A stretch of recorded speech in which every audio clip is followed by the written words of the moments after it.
بسم اللہ الرحمن الرحیم۔ سب سے پہلے میں اللہ تعالیٰ کا شکر ادا کرتا ہوں اور آپ تمام سننے والوں کو اور میرے نظریے کے حامیوں کا اور مجھے سننے والوں سب کا شکریہ ادا سے ساتھیوں کے ساتھ مشورہ کیا کہ کیوں نہ ہم ملکی سطح پر اس ملک کا خدمت کریں، جس کے لیے ہم نے اپنی پارٹی بنائی تحریک اصلاحات پاکستان۔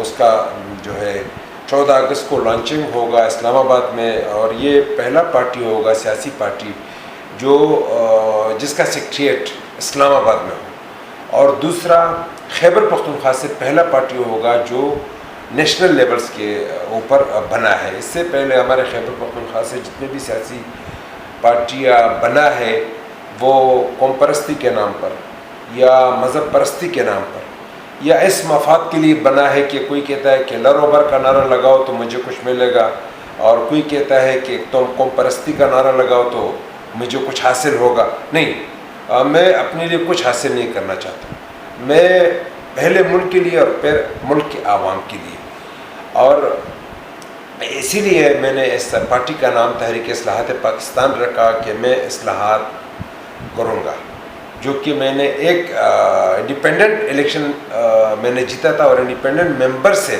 میں نے اتنے کام اس ملک کے لیے کیے جو پچھلے 70 سالوں میں نہیں ہوئے تھے۔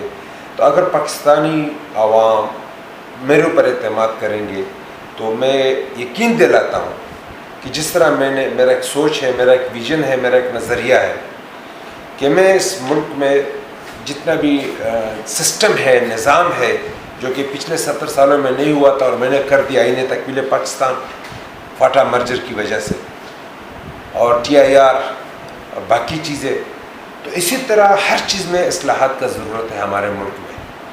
اور سب سے پہلے جو ضرورت ہے اصلاحات کا، جو کہ ہر وقت ہمارے ملک کے اندر حکومت جس کا بھی بنتا ہے، حکومت کو یہ پتہ نہیں ہوتا ہے کہ میں کتنا عرصہ تک رہوں گا۔ بنا تو 5 سال کے لیے ہوتا ہے، مگر ان کو اعتماد یہ نہیں ہوتا ہے کہ میرا حکومت کب تک رہے گا۔ اس کی بنیادی وجہ اصلاحات ہے۔ دنیا میں بہت میں غریب ملک کا حوالہ دوں گا، ایتھوپیا کا پالیسی 22 سال پہلے بنا ہے۔ اس کے دوران 5 حکومت ایتھوپیا میں آئی ہے، مگر جو 22 سال پہلے پالیسی بنا تھا وہی پالیسی آج بھی قائم ہے، اور اس میں پالیسی کس چیز سے بنا تھا؟ وہ اصلاحات سے بنا تھا۔ اگر وہ امپورٹ ایکسپورٹ کے لیے بنا تھا، یا ملک کی نظام چلانے کے لیے بنا تھا، یا ملک کی جوڈیشری کو چلانے کے لیے بنا تھا، یا پولیس میں ریفارمز ہونے کے لیے بنا تھا، یا سیکورٹی فورسز کی ریفارمز کر کے بنا تھا، تو وہ پالیسی قائم اور دائم ہے۔ یہ ہوتا ہے اصلاحات کا اصل فائدہ، جو کہ میرا ایک نظریہ ہے، میرا ویژن ہے۔ میں انشاءاللہ تعالیٰ کر کے دکھاؤں گا، آپ پاکستانی عوام میرے اوپر اعتماد کرے۔ میں اس قسم کی اصلاحات کروں گا اس ملک میں کہ ہر ادارے میں اصلاحات کی ضرورت ہے، اور ہر ادارے میں اصلاحات کروں گا، اور اس سے جو حکومتوں کا اور اداروں کا بے اعتمادی پیدا ہوتا ہے وہ ختم ہوگا۔ اس سے جو ہے ٹریڈرز کا کانفیڈنس رہے گا، انڈسٹریلسٹ کا کانفیڈنس رہے گا کہ ابھی یہ پالیسی بنا ہے 10 سال تک چلے گا، تو ہر ایک فارن انویسٹمنٹ بھی آئے گا اس میں، اور یہاں جو انویسٹمنٹ کر رہے ہیں ان کا تو مجبوری ہے جب پاکستانی انڈسٹری لگا رہے ہیں، مگر باہر انویسٹمنٹ اس لیے نہیں آ رہا ہے ہمارے ملک میں کہ اعتماد نہیں ہے۔ پالیسی آج بنتا ہے، اگلے بجٹ میں وہ تبدیل ہو جاتا ہے۔ اب میں مثال دوں گا ویتنام کا۔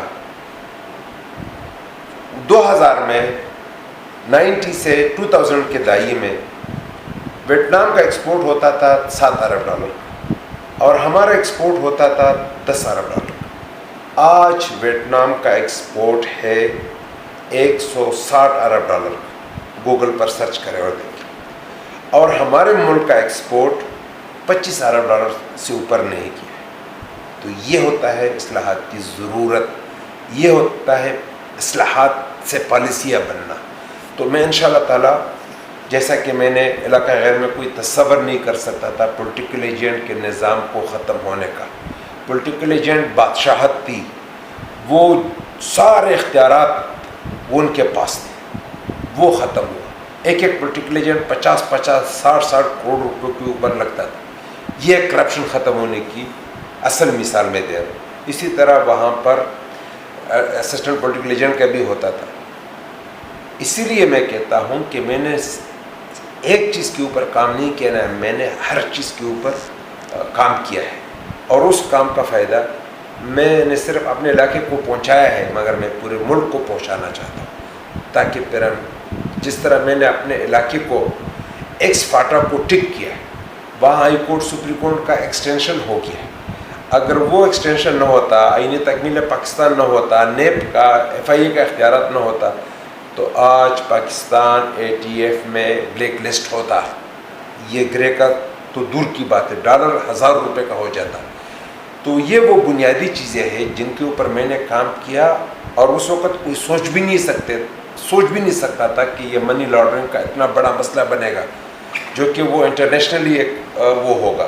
وہ الحمدللہ ہم ATF میں ہم وہ گرے لسٹ سے نکلنے جا رہے ہیں، اور صرف آئین تکمیل پاکستان کی وجہ سے نکلنے جا رہے ہیں. اسی طرح اگر میں نے باقی جو کام کیے اس کا فائدہ دہشت گردی کو آپ دیکھیں، علاقہ غیر ختم ہو گیا، دہشت گردی ختم ہو گئی. کیونکہ دنیا کا وانٹڈ لوگ کہاں رہتے تھے؟ علاقہ غیر میں. یہ ہوتا ہے اصلاحات کے فائدے، اور یہ ہوتا ہے اصلاحات سے پالیسیاں بنانے کے فائدے. جو میں نے آپ کو کہا، ہمارے علاقے میں جو لوگ تھے، بڑے تھے، میں اس کو بہت عزت کی نگاہ سے دیکھتا. وہ جب کسی کو کوئی حادثہ ہوتا تھا تو وہ ہمارے جو بڑے ہوتے تھے ان کے ڈیرے میں جاتے تھے، ان کو دفتر میں ملتے تھے، ان کو محنتیں سماجتیں کرتے تھے کہ ہمارا یہ نقصان ہوا ہے، ہمیں کوئی سپورٹ کرے. مگر وہ کہتے تھے کہ چلو سپورٹ کروں گا، مگر لینا دینا کریں گے، گیو اینڈ ٹیک کرتے تھے. ابھی اس ریفارم سے کیا فائدہ ہوا، اس مرجر سے کیا فائدہ ہوا کہ وہیں لوگ عوام کے لیے احتجاج پر سڑکوں میں بیٹھے ہوتے، جو پہلے عوام کے پیسوں کے لیے بیٹھے ہوتے تھے کہ عوام کی حق کس طرح کا ہے. یہ ہوتا ہے پالیسی کا، یہ ہوتا ہے اصلاحات کا فائدہ. باقی جو میں نے چیزیں کرنا ہے وہ انشاءاللہ تعالی میں اس سیاست کو صرف اس حد تک نہیں رکوں گا کہ خیبر پختونخوا تک. انشاءاللہ تعالی ہم اس کو لاہور بھی لے کر جائیں گے. ہمارے پختونوں نے پنجابیوں کو بھی حکومت دیا ہے، ہمارے پختونوں نے سندھیوں کو بھی حکومت دیا ہے، پرائم منسٹر بنا ہے. ہمارے پختونوں نے بلوچوں کو بھی حکومت دیا ہے. ہر ہسٹری میں کبھی بھی پختون پرائم منسٹر نہیں بنا ہے. جو میں سمجھتا ہوں کہ اس سے جو ہے ہماری آپس میں جو بے اعتمادی ہے، آپس میں جو نفرتیں ہے، اس کو محبت میں بدلنا ہے. محبت میں کیسا بدلے گا؟ اگر آپ چھوٹے صوبے سے کسی کو بنا لے اور پھر سیلف میڈ بندے کو بنا لے، ان کو اقتدار دے، تو وہ اس کو پتہ ہوتا ہے کہ ملک کو کیسا بنانا ہے، قوم کو کیسا بنانا ہے، قوم کو جو ہے اس غربت سے کیسا نکالنا ہے، قوم کو روزگار کیسا دینا ہے. ہماری مین چیزیں جو ہے وہ یہی ہیں جن کے اوپر میرا فوکس ہے. اور انشاءاللہ تعالی 14 اگست کو میں پارٹی لانچ کر رہا ہوں اسلام آباد میں. میرا جو ساتھی ہے جہاں پر بھی ہے ان کو بھی میں دعوت دیتا ہوں، اور جو محب وطن پاکستانی ہے ان کو بھی میں دعوت دیتا ہوں کہ 14 اگست کی شام کو انشاءاللہ تعالی اسلام آباد مری روڈ کے اوپر میرے پارٹی کا لانچنگ ہوگا. اور اب تمام محب وطن پاکستانی اور میرے جو ویئرز ہیں، وہ میرے جو سپورٹر ہے، میرے جو نظریے کے ساتھی ہے، میرے جو ویژن کے ساتھی ہے، وہ سب انشاءاللہ تعالی وہ تو ضرور آئیں گے، مگر محب وطن پاکستانی بھی آئے تاکہ اس ملک کو مضبوط کرے اور اس ملک کو اسی طرح بنا دے جو قائد اعظم نے آزاد کرتے ہوئے عوام کو کہا تھا اور علامہ اقبال کا خواب تھا. انشاءاللہ تعالی اگر آپ ساتھ دو گے تو وہ پاکستان بھی بنے گا اور وہ علامہ اقبال کا خواب بھی پورا ہوگا.